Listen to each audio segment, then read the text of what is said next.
Hello there, it's Jay here from Jay's Vintage Junk, and today we're back on with good old project Mildrids Ashtray. I thought we'd just have a bit of a pre-festive tinker with it. Hopefully I should get time to actually have a play with this over Christmas, but things are rather busy at the moment. Anyway, I think when we last left this I was saying about trying to replace, is it IC20 there. It's a 74 LS 139. I swapped that out. Actually I managed to get it out easily on this one. Like I said, I remember from the last video I had an absolute nightmare with them chips around there, but that one was no problem. It come out without any problems at all. I whipped the socket in there, I put a new tested LS 139 in there, and absolutely the same. There's no change whatsoever, so it was a bit of a red herring that. I've got to watch one of Gadget UK's videos on these, because I'm sure he remembers trying some of the ICs around IC 31, 32, around there, but I can't think that's going to be the problem with this. It really is puzzling me a little bit, this one. So, with that in mind, I dug this out. I'll have to unplug it so I can actually... unfortunately, my only USB cable I've got that I can find at the moment that currently fits it's incredibly short. So, it's a bit tricky to actually show... Oh, well, there we go. We've got a little 8-channel logic analyzer here. My mate Andy over at Vintage Electronics Repair actually gave me this the other week. I've actually, believe it or not, I've actually got one of these myself and another, I think it was a Thurmby logic analyzer up in the attic, neither of which I can get access to. The one of these that I've got is basically it's identical to this. The other logic analyzer I've got, it's a 1980s one, and I can't find the original software to run with it. I've got some software that someone hacked together that basically just spews the data out to a data file, but I would really like to get the original software that we've like run on a 286 or something like that, and see if I can get that up and running. But at the moment I thought I'd have a play, seeing I had it down here, I thought I'd have a play with the one that Andy gave me. And basically what these are a cheap Chinese copy of a cheap, commercially available, I think, logic analyzer. So I mean, these are fake, but I think the one of these that I bought, I think it cost about 10 quid, delivered from China. This one that Andy gave me, he got in a box of junk that he bought, just a mixed lot that he bought, so it probably cost around the same kind of money. It's completely unbranded. All it says is logic analyzer, 24 MHz, 8 channels, and it basically just come with a set of flying leads on it. Now I have got for my other one, but again I don't know where they are. I know exactly where my logic analyzer is, I just can't actually get physical access to it without moving about 30 boxes. But what I don't know where are the little crocodile clip leads that I bought to be able to clip, like a little chip hook lead, to be able to get direct access to the CPU to clip onto the legs. So I come up with this. I'll zoom you in so you can have a quick shufty at it. Oops, there we go. I'll spin you over. Basically, what I've made, I've just done it on a bit of straight board for now. I've actually drawn this up in Eagle, and I have got a few boards on the way from China to make basically what I've made in Vera board here, because I think it's quite a useful little thing to have for diagnosis and testing. And essentially all it is a little breakout board. So we've got a 40-pin socket which goes into the CPU socket on the board. That then just comes up. We've got another 40-pin socket on top that obviously you put your 6502. I mean, this is with the Z80, any 40-pin IC. And then basically we've got a pin header on each side there and there. that we can connect something like this logic analyzer up to, just using the standard pin connectors. And I think it's just a more stable, stable way of actually doing it, rather than little clip leads, which you're never 100% sure that you've got a really good contact with. And if one slips off, you could short 2 data lines together and do all kinds of fun things. I mean, most people use them and they do work, but I just thought that were a bit more of a elegant solution, like I said. And the advantage is this is only an 8-channel logic analyzer that I'm messing about with here. So obviously, if you're going to be doing a lot of swapping of the connections to manage the different address lines and data lines and what have you, rather than all that unclipping, it's just a case of pulling the wire off and pushing it on. There's the ground wire. You can just push it off and put it on another connection if you need to. All we've basically got here is, like I said, this is only a very basic one with 8 channels on it.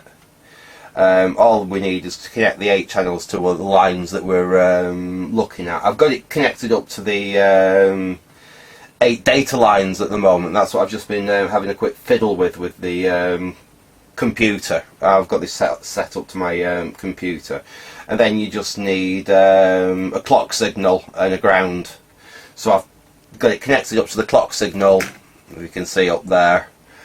We've got a ground pin there, and then we've got, just like I said, we've got each channel 1 to 8 connected to 0 to 7 of the data lines on the beam. And I'll get you up onto the monitor so you can see. I mean, the software we're using is for the proper commercial. I think they were around perhaps the $100 mark, the thing that this is actually based on, and the software is basically, it's their software, they're just ripping it off. It's not the best logic analyzer software I've ever seen. I've not got a huge, massive amount of experience with logic analyzers. It seems a bit clunky and a bit basic, but it does actually allow us to be able to monitor, see what we've actually got on the data and address lines on this CPU. So I'll just give you a quick demo. I think I've got this set up right. I'll have to plug the USB back in. Just give us a sec. So if we reconnect the USB, and there if we just quickly, I don't know if you can spot that there, but it's actually come up connected there, so it's actually spotted the little logic analyzer module. And I've got channel 0 to channel 7. And like I said, we've got it set up at the moment that we're looking from D0 to D7 on the 6502 there. And I've got it set up, and we just click on here. I've got it set up to do a 3-second capture. I think it's 24 milliseconds sample rate on it. I think that's the fastest sample rate this thing does. I've got it to trigger on the trigger on the rising edge. I think that's right. I'm not 100% sure, but it does seem to at least give us a reading having it set up like that. Like I say, I'm not massively au fait with these logic analyzers, but I'll just give it a quick show. It does show that we're actually we've got data on the data lines, and it's there for the length of the capture, which seems to be, well, you'd expect the computer to have at least crashed by that time after 3 seconds. I mean, it does seem to be actually working. I will we'll start the software and switch on and get a quick capture of it actually firing up. So I'll start the software and I'll switch the beeb on at the same time. We'll switch the beeb off. And we can see here, let's get this out a little bit. I mean, this does look like all our data lines are doing something. They all seem to be actually working. See, I was expecting basically to get a little bit, like a few pulses of data, and then it just to all go high. Because that's what it seemed to be showing on the logic probe. But if we go right to the end of the capture, we can see all the data lines is still quite happy there. They're still doing what they're meant to be doing. Well, so I don't know whether any of that's right, but at least we've not got them just all stuck high or all stuck low. They actually are doing what data lines are meant to do. So let's just, for interest, I wonder if I wonder what we've got on the address lines. We'll get you back down onto the board.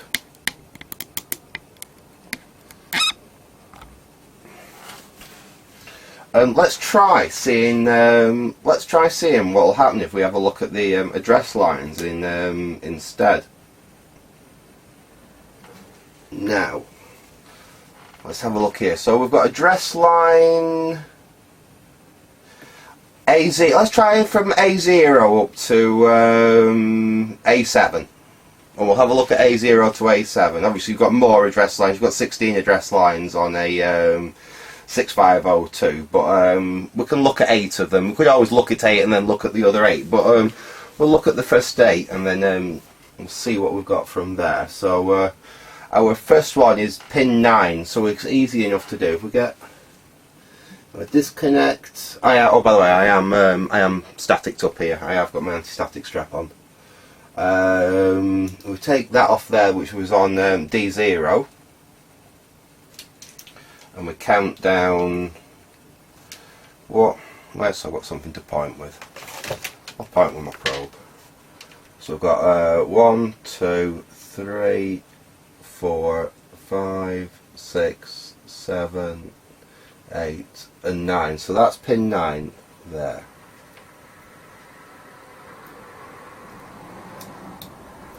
Okay, so we've got channel 1 of the logic analyzer looking on address line 0 there, and then nice and easy, we'll just move them along one at a time. So that's address line 1.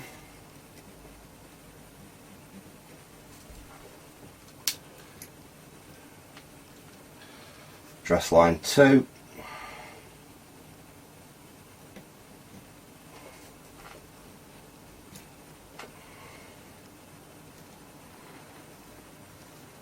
Address line 3.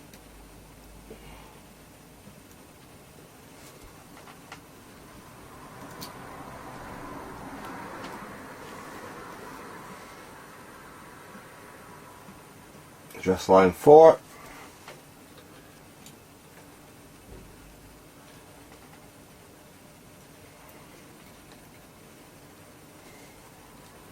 Address line 5. And finally, oops, let's get you through there.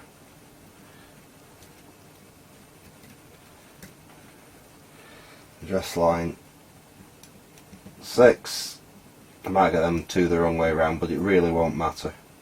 And address line 7. So there we go, that's transferred over onto monitoring the address lines rather than the data lines. So I'll get you back up on the old monitor, and we'll do another capture and we'll see if we've got anything different. Well, we'll see if we've got any sensible activity on the address lines, because we've definitely got something that looks like it's definitely working on the data lines. So we'll do the same again. We'll get it up to start, exactly the same settings as we have before. So if we start the software, switch on, there we go. Right, so what have we got? Oh, let's switch that off, Dan. Whoa. Oh, it's alright, there was nothing. Just be careful not to have too much crap on your desk when you're when you're messing with stuff like this. Right. So we've got an initial little spike there. That is on address line 0. Let's move along.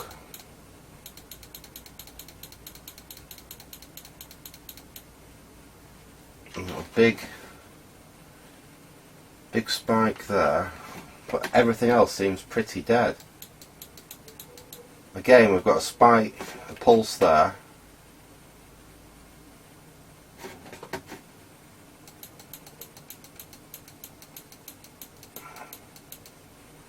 But all our other lines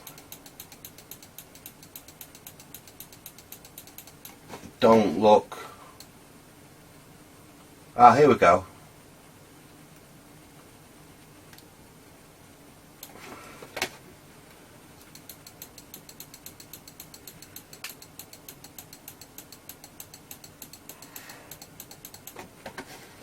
This is the other thing with this software, you can't just scroll along really easily. Because if you try and scroll using that, you basically just mess up the... look, you do that. You can stretch out the pulses, you can bring them in. In fact, that's an easy way of showing what we're doing. So there's definitely...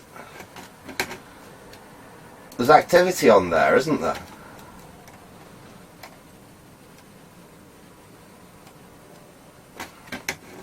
But does that look right?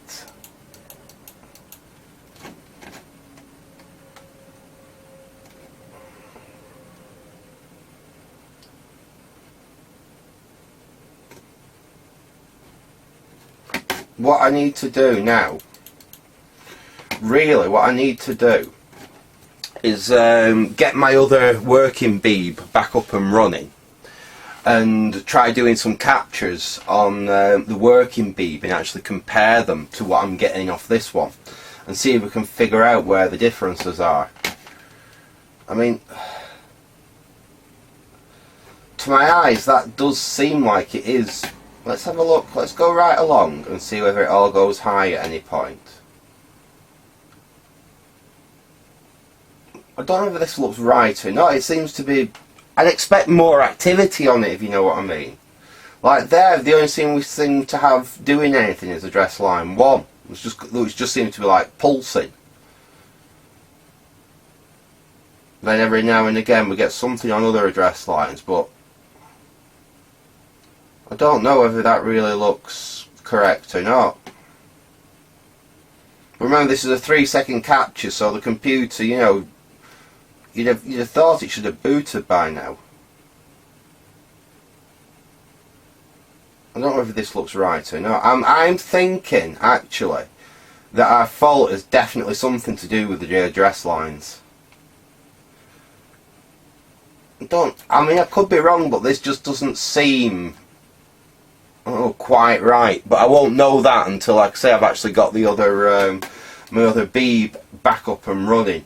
And another really great thing about which is going to really help this is I'm struggling at the moment because I only have the one video ULA, the one basically out of my working beeb, which I've got in here for testing, and I'm really concerned about keep swapping that one. I've got everything else. I've got basically, I've got spare ROMs, I've got spare basic, I've got spare system ROMs, disk controllers, 6522s, stuff like that. I've got spares of. The only thing I don't have is or I didn't have, was a spare video ULA. One of my awesome viewers who watches my channel and my crazy doings is actually sending me a spare video ULA. Now I haven't received it yet, but hopefully when I receive that we should be able to make a lot more progress because I can actually have both computers set up. I mean, I could even it's a hell of a mess to get to, but I suppose I could even dig out my other logic analyzer and have both computers set up with a logic analyzer on them. And at least then I can, like I said, I can check something on one and see what's happening on the other one and actually compare the two.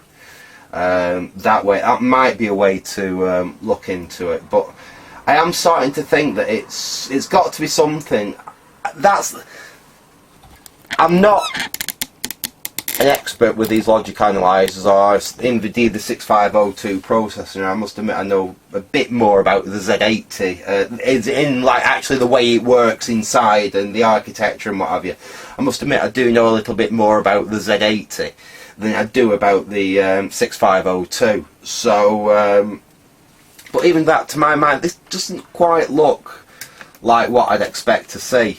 I could, like I said, I could be completely wrong. I need someone that's a bit more of a 6502 expert to have a quick look at that and say, no, that doesn't look right. Oh yeah, that looks completely normal. But I'm kind of thinking down my way of thinking at the moment that we've got something going khaki gaga with the either the address decoding or buffering on the address lines or something like that. So I could be wrong, but I'd expect to see